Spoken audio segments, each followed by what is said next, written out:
Salut les passionnés, j'espère que vous allez bien. Aujourd'hui, une nouvelle parole de proprio. On se retrouve avec Fabien et sa BM 735i. On va se checker du coude parce qu'en ce moment, tac, c'est comme ça qu'on fait. Bon, merci d'être là, d'être venu, passer me voir. Merci de la proposition parce que quelle belle voiture. On n'avait pas encore eu ça sur essai libre. BMW 735i V8. Ouais. La combinaison, alors ça c'est toujours un truc merveilleux, c'est le bleu avec l'intérieur clair. Ou quand même quand il est fauve aussi, ça va très bien. Ouais. J'aime cette combinaison. Ouais. Quelle belle auto. Alors raconte-nous un petit peu l'histoire, tu l'as depuis quand? Je l'ai depuis octobre 2018, donc un peu presque 2 ans. D'accord.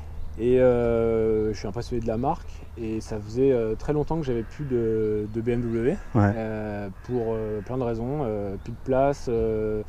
Je voulais passer aussi à la moto, etc. Et donc depuis 2012, j'avais vendu ma dernière BMW, ça me manquait. Je me suis dit, le jour où j'achète une maison, où j'ai de la place pour la garer, je saute le pas. Et donc le jour où j'ai signé la promesse d'achat de la maison... Ça n'a pas mis longtemps. Hein. Non, par contre, il fallait que j'attende 6 mois la maison. Ouais. Et je suis tombé sur l'annonce et je l'ai acheté. Et parce que c'était voilà, la série 7, c'est une voiture qui me faisait rêver. J'adore les BMW des années 90. Et celle-là, je trouvais que c'était la plus belle des séries 7. Quoi. Et j'avais une série 5, une série 3. Ouais. Et mais t'as la 7, t'as eu le combo des familles, mais c'est vrai que les années 90, ce sont des belles années automobiles quand même. Hein. Ouais. Combien de kilomètres la voiture? Là, elle a 253 000 kilomètres. Et donc j'ai acheté, elle avait 242 000, donc je roule peu avec. C'est une voiture pour partir en vacances. Quoi. Donc je m'en sers pour faire de la route seulement. Quoi. Et bah tu fais bien, avec un moteur V8. Ouais. Bon, donc combien de chevaux? 235. 235 chevaux. C'est toujours assez impressionnant dans ces années-là. On avait peu de chevaux par rapport à une grosse motorisation. Série E38. C'est la série dans les années 90 au niveau du style. Ils changent. On a toujours les fleurons caractéristiques. Ah ouais. Mais ils sont désormais encapsulés dans le verre là. Et la calandre avec le haricot qui est historique, qui date des années 30, est resté, mais maintenant il est intégré au capot, alors qu'avant dans les E30, E32, E34, il n'était pas intégré au capot. Donc ça c'est la signature des années 90, comme il y avait le 36 ou le 39 juste après. Ça c'est années 90 aussi, l'orange comme ça, mais c'est tellement typique, mais c'est génial d'avoir ça, tu vois. Et ils sont légèrement teintés là, c'est pas orange vif, avec les anti-brouillards sur le bas. Ouais, et puis les feux qui sont assez marrants, parce que les feux sont différents, là c'est les feux xénon. Ah oui, il y a du xénon donc, quand même. On a l'entourage qui reste, mais on a la lentille en xénon qui ressort, c'est assez marrant. Et moi il y a un détail qui me frappe, tu vois, sur cette auto, c'est les pneumatiques. Quand on voit l'épaisseur des pneumatiques avec du 60, aujourd'hui, on voit plus ça, c'est terminé. Aujourd'hui, on est sur des tailles basses. Une monte de 4x4 et encore même les SUV aujourd'hui ont des montes assez basses. Ouais. J'avais un peu peur parce que sur les prix des pneus, et là c'est une marque qui était déjà le précédent propriétaire qui avait acheté ça et qui en regardant c'était plutôt des bons commentaires. Et du coup ça coûte pas cher, je paye à peine 60 balles le pneu. 60 balles le et pneu? Avec ces montes un peu bizarres, souvent on arrive à des prix qui sont assez dingues. Tu peux nous montrer le coffre? Parce que avec ça, tu voyages, c'est une soute. Ouais. C'était l'argument pour faire accepter à ma femme une grande voiture. Ah la vache. Ah ouais. Là, ta femme, elle peut plus rien, elle peut rien dire. Hein. Rien dire. Il y a du litre. Il y a du litre là. Il y a 500 litres. Ouais. Ah ouais. Il n'est pas très haut, mais c'est vrai qu'il est très profond. Très profond. Tu peux mettre tes bagages. Et quand tu pars en vacances, tu as un enfant? Ouais. Ouais. Bon, bah, voilà. Vous êtes bien. Qu'est-ce que c'est donc là, dans ce petit... Là c'est chargeur CD et... comme à la belle époque. GPS, mais le GPS, j'ai plus le... T'as plus le CD? Il l'avait pas. Ah, il y avait un chargeur 6 CD, c'était à la mode à l'époque. Ouais, hein. Parce que tu verras, j'ai la cassette. T'as la cassette à l'intérieur aussi? Et donc ça je m'en sers, hein. J'achète encore du coup des CD parce que... Bah ouais. Voilà. Bah ouais. Et puis le GPS qui était là. D'accord. Ok, eh ben écoute, on va regarder son cœur, hein, parce que ça nous intéresse. Hein. J'ai hâte de voir un V8 BM dans toute sa splendeur. Pour l'époque, la voiture elle est de 98, il y a quand même quelques années, et l'assise est encore belle. Hein. Elle est même pas craquée, tu vois. Les plastiques du siège sont un peu abîmés. Par contre, eux, comment ça a pu se passer? C'est pas très logique. Même là, d'abîmer là, c'est le pied qui rentre et je sais pas. Ça doit pas être très soigneux. Et puis tu verras de l'autre côté la poignée. Alors l'histoire, on me dit que c'était les premiers propriétaires, dont l'épouse qui avait beaucoup de bagues. Tu le verras dans la poignée.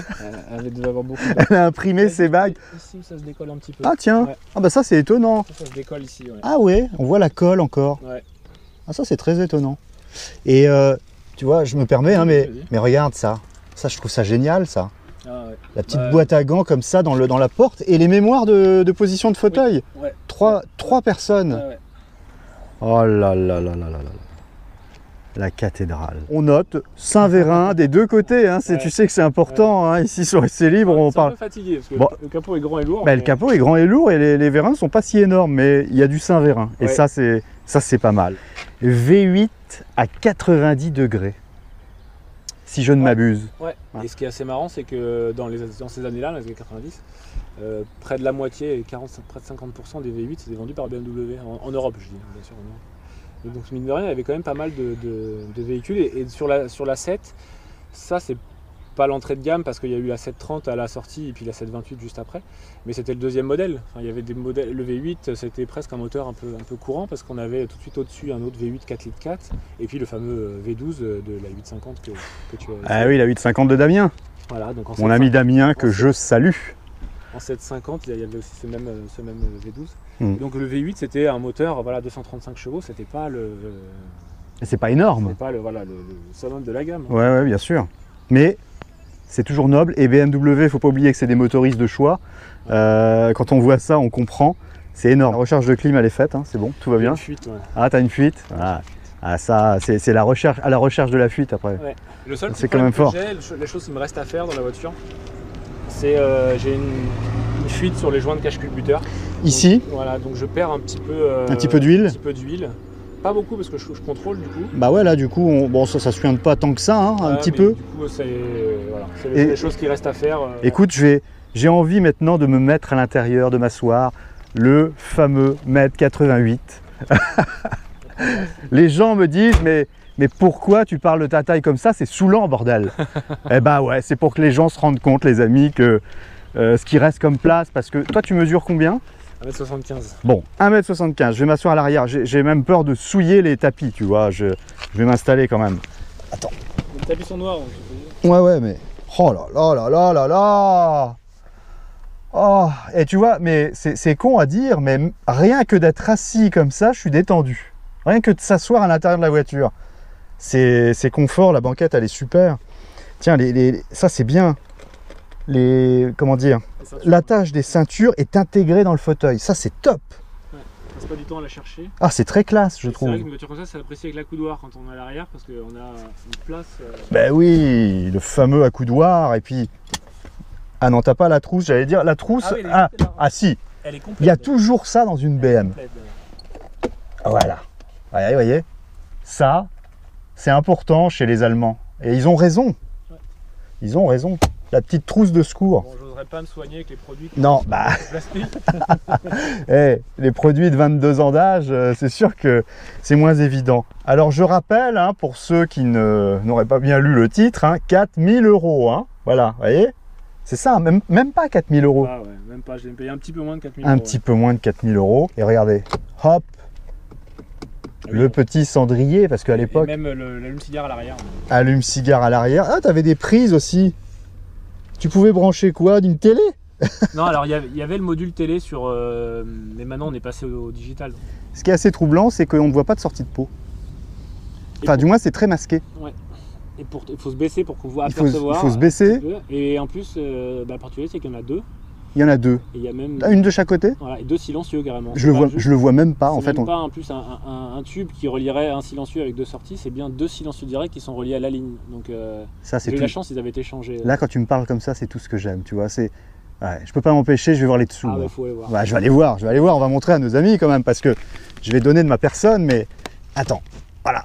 Alors, comment ça marche? Mais c'est super calfeutré. Oh, en fait, il y avait une volonté de masquer tout ça. Et c'est super intégré. Vraiment, aller se pencher pour la voir, c'est incroyable. Petit souci de condensation. Ouais. Tu as pris un shoot là, ce qui fait rentrer la condensation.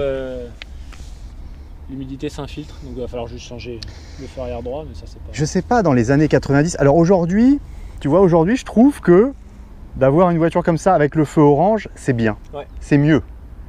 Mais à cette époque, dans les années 90, on aimait aller teinter cette partie-là. Tu te souviens de ça? Je me souviens même parce que quand la première BM que j'ai eue, la série 534, j'avais les phares jaunes.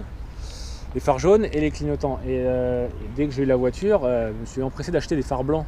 Alors j'avais gardé le clignotant jaune, mais j'allais déposer tout l'avant de la voiture pour changer. Avant, on faisait ça. Et maintenant, ça serait maintenant, j'ai une voiture au phare jaune, je les laisse. Tu les laisses? Oui. Le phare jaune est collector, le clignotant orange est collector.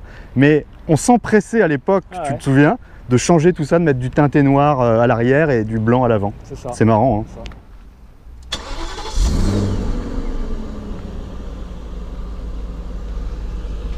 Voilà. C'est dans un feulement. Et très feutré, très félin. Mais moi, ce que j'aime, tu vois, c'est juste le moment où tu tournes la clé. Il y a le petit bruit du lancement de la motorisation. Et ça, j'adore ce petit sifflement. Et là, quand ça tourne, ah mais on entend quasi. Et ça tourne très bas en plus. C'est ça qui est assez marrant, c'est qu'elle a un ralenti très bas, mais très stable. Et qu'en en roulant, ça prend peu de tours. Ça m'avait surpris au début. C'est la première fois que je faisais 1.8. Ouais. Ça prend très peu de tours, ça va très bas. Mon œil s'arrête là-dessus. Oui. Comme tu disais tout à l'heure, la dame qui était là, ça veut dire que monsieur conduisait comme un mec de rallye. C'est pas possible parce qu'elle devait s'agripper là. Avec ses bagues, c'est carrément bouffé là. C'est bouffé complètement. Ouais. La matière, pourtant c'est quand même du solide. Pourtant c'est très solide, on voit que c'est bien collé. Bah ouais. Ça se décolle pas, ça s'enlève pas. Ou alors elle avait un toc, elle rongeait les accoudoirs. Je ne sais pas comment on peut faire ça.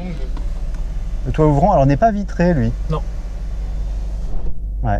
Et la chance, c'est qu'une des maladies connues, c'est le ciel de toit qui se décolle sur les BMW de ces années-là. Et je pense que le toit ouvrant doit aider en fait, à bien mettre des points de rigidité, notamment autour du moteur. Oui, tu n'as pas une grande surface complète, tu vois, c'est des morceaux et c'est mieux collé. Ouais. Et là, je ne l'avais pas vu tout à l'heure, mais oui. Ouais.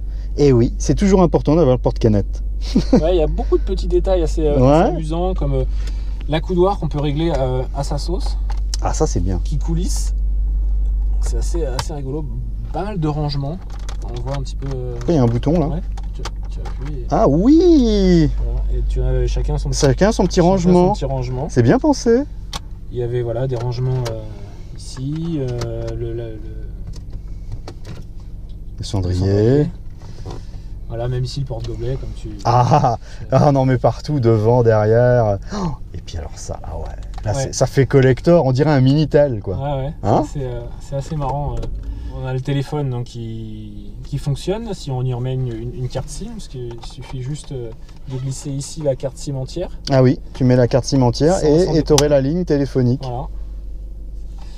Et dans les petits trucs assez rigolos, c'est la cinématique de la boîte à gants. Alors quand tu l'ouvres, elle descend normalement. Ah oui. Et après, pour faciliter récupérer des choses, tu la tires vers toi. Ah oui, c'est top ça. Il y a une double cinématique. Ouais. Et ils sont forts ces Allemands. Ah ouais, c'est des petits détails assez... Ah ouais, ça fait un effet balancier. Assez amusant. Donc la conso, alors oui, on est sur un V8 de 200 et quelques chevaux, 12,5 litres. Ouais, 12,5 litres. Là, juste depuis ce matin, parce que j'avais coupé la batterie pour ce truc. Mais sinon, je suis... alors, faut pas faire de ville avec cette voiture-là. Oui, jamais. Déjà, c'est pas bon pour les trains roulants, parce que c'est le point un peu de fragilité de ces voitures-là, c'est qu'il y a un poids énorme, et le poids sur les trains, et il y a une tonne 7, je crois. Ouais, quasiment une tonne 8, t'as raison. Mais surtout, la conso en ville, c'est 18 litres. En ville. Par contre, en usage mixte, tu peux être entre 11 et 12 litres. Et puis sur autoroute, j'arrive à descendre en roulant calmement et en faisant attention à 9 litres, voire un chouï moins de 9 litres sur autoroute. Bah ouais, mais le bonheur n'a pas de prix. Donc, non, et puis tu vois, c'est un V8. Comme tu l'as dit, pour le prix que c'est acheté, il ne faut pas chercher la consommation parfaite, parce que ça sert à rien de mettre 3000 € de plus pour une voiture qui consomme 2 litres de moins, donc c'est pas rentable. Oui, bien entendu, ça va mousser. Tout le haut là, comme ça mousse jusqu'au fond. Il y a une belle qualité, ils avaient fait une planche marron un peu plus foncée parce que tu sais qu'on ne peut pas faire des planches claires. Tu vois, ils ne pouvaient pas mettre ça ici, sinon ça se reflète dans le pare-brise. Et c'est gênant à l'œil. Et je l'ai surtout ressenti parce qu'avant celle-là, j'avais une E36 qui avait une série très limitée, il y en avait 50 en France. Ça s'appelait l'individual série Mora en 97, qui a sorti ça. Et j'avais un cuir très spécial, une couleur de cuir beige très claire aussi comme ça. Et j'avais exactement la même couleur de planche de bord avec un marron plus foncé.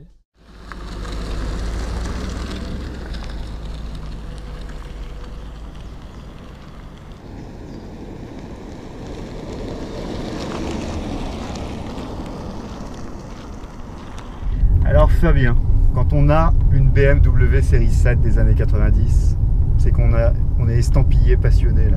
Ouais. D'où ça vient cette affaire? Ça vient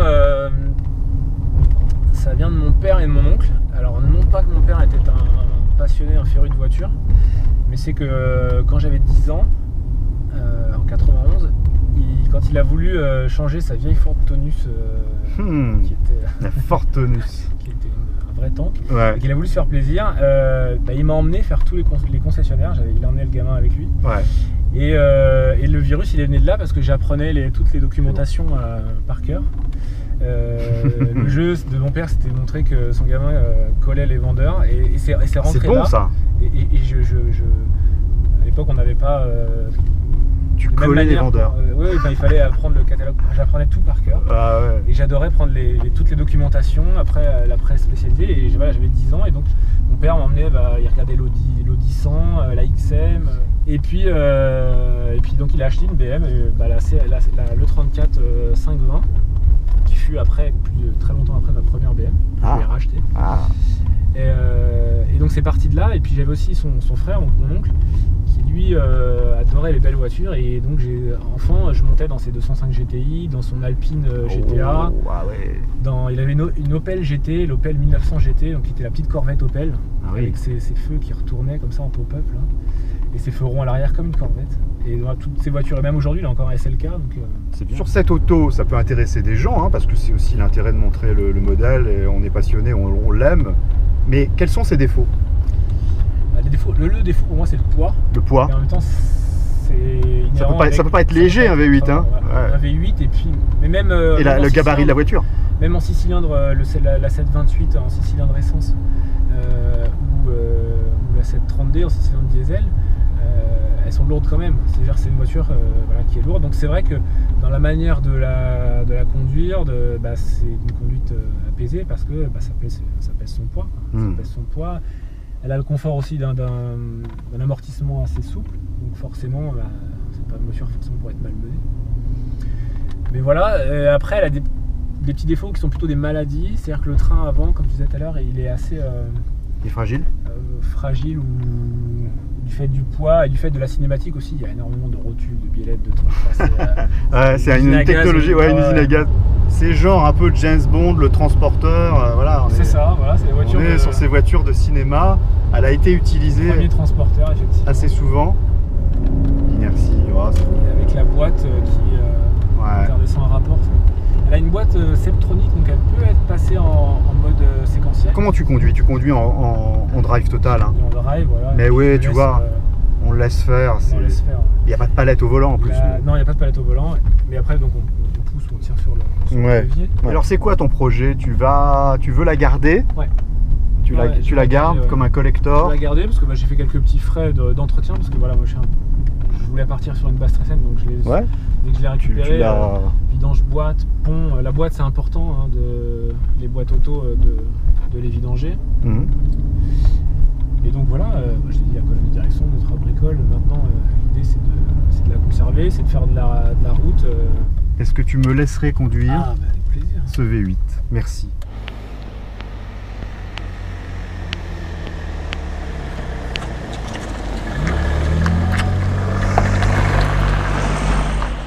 J'ai adoré, moi, la série 3 E30.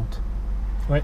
Tu vois, Ah oui. Ouais. Où le tableau de bord est très incliné. Là, il est un peu... C'est soft. Ouais. Mais dans la série 3, E30... C'est plus marqué parce qu'il y a un décroché ici, alors que là, celle-là... Tu l'as eu, toi, la E30? Non, j'ai eu la E34, donc la série 5, de la même génération. D'accord. La E30, non. Et par contre, j'ai eu une E36, donc en série 3, qui était la génération après. Ouais. Bon, allez. Voilà. Tu sais quoi? Mais quand je dis ça, c'est pas des blagues, c'est comme une thérapie. Ça apaise. Ouais. Je te jure, on va lancer un truc pour passionnés d'auto un peu stressés. La thérapie, rouler en V8. Ça me détend.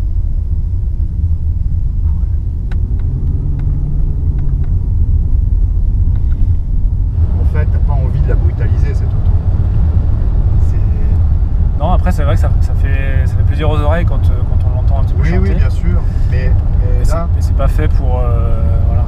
Là, on sent le poids, on sent des petites routes. C'est vrai que sur l'autoroute, par contre, c'est vrai que c'est un petit peu difficile des fois de rester calé à 110 ou 130. 130 km/h, bah ouais, avec des autos comme ça. Cette auto, c'était quand même une vitesse de pointe à 240 km/h. Le 0 à 100 était fait en un peu plus de 8 secondes, je crois. Ouais, en boîte auto, ouais, un peu plus de 8 secondes. Et en boîte manuelle, elle était à 7 secondes, je crois. Ouais.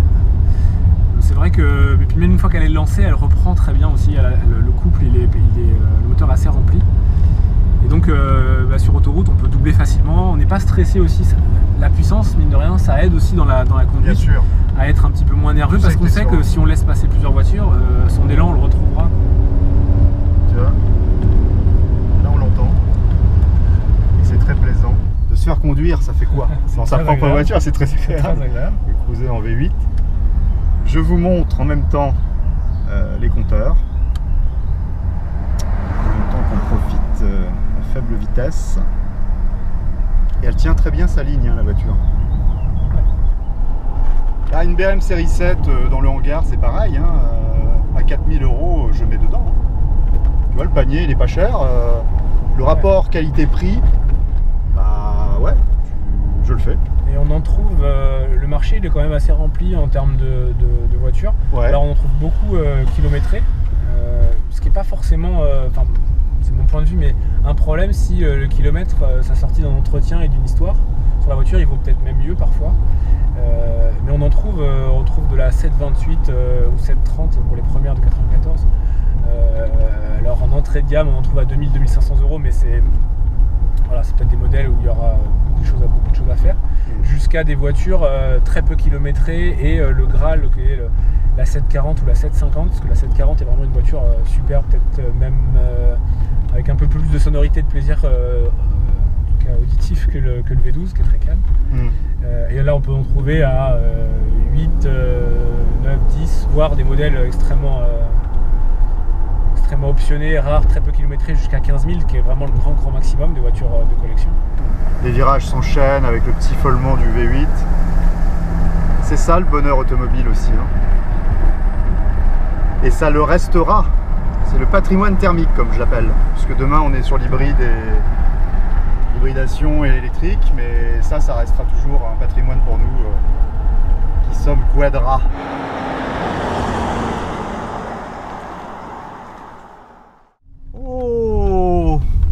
Ah bah oui, c'est la 7e compagnie.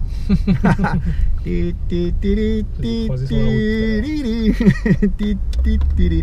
la 7e compagnie. Ils sont là. Eh oui, c'est la célébration. C'est beau. C'est beau de voir ça. Hein. Ouais. Franchement, c'est le débarquement américain. Plein de wheelies comme ça. Ah ouais. Il y a une chose qu'elle avait, justement, par exemple d'écran, c'était que j'ai fait refaire, c'est les pixels qui disparaissent. Ah bon? C'est assez traditionnel. J'ai eu le même problème moi sur le bloc de clim d'une 36 et puis sur le 34, je l'avais même refait moi-même. Ah bon? Là j'ai pas eu envie d'embêter. Comment ça? Je l'ai fait faire au garagiste. Tu sais refaire les pixels? Non, mais sur internet tu trouves tous les tutos et en fait c'est juste un tout petit condensateur qui coûte même pas 1 € et qu'il faut souder enlever et remettre. Le problème c'est d'enlever tous les blocs compteurs. Alors moi sur le 34 j'avais pas d'airbag, je sortais le volant, j'en ai machin et puis ça venait sans problème. Ouais. Bon là voilà. Ouais, là c'est plein de trucs de connectique. Pas trop envie de piger, peut-être moins envie de m'embêter aussi. Merci Fabien pour ce tour. Ce fut un délice, une délectation comme un dessert. Comme un dessert. Tu vois. C'est un grand plaisir aussi de parler voitures. Mais oui. Partager la passion. Plaisir voiture, voilà. Partager la passion. Si vous aimez cette BM série 7, des petits pouces bleus, on n'oublie pas, c'est important pour le soutien de la chaîne. C'est important. Après, on me dit, toutes les voitures qui passent sur ta chaîne, tu critiques pas, tu les aimes, tu machin. Bah ouais, mais qu'est-ce que je peux aller critiquer ça? Enfin, tu vois, c'est pas possible de critiquer ça. C'est les voitures qui viennent sur Essai Libre. C'est des voitures passionnées et tu peux pas dire de la critique. Il y a des petites choses qui vont pas, oui, effectivement, des plastiques, des machins. Mais au-delà de ça. Voilà. Et en même temps, ça participe au charme. Ça participe au charme et chacun sa passion, chacun son plaisir. Moi, je respecte beaucoup. Tu peux avoir une 2 chevaux et prendre un plaisir immense et je le comprends. Malgré que ça soit pas une voiture puissante. La voiture parfaite, c'est celle qu'on aime en fait. Ah bah voilà, j'aurais pas dit mieux. La voiture parfaite, c'est celle qu'on aime. J'adore, je prends. Je prends ces paroles, tu as tout à fait raison Fabien. Si c'est pas fait, abonnez-vous sur la chaîne Essai Libre, c'est la passion automobile de la plus ancienne à la plus récente. Là j'ai un fidèle abonné à côté de moi. Une vidéo tous les dimanches matins, c'est comme Automoto, tu vois. Et surtout Fabien, et surtout le plus important, le mot de la fin, vivez votre passion, c'est ça le plus important. Ciao. Salut Fabien.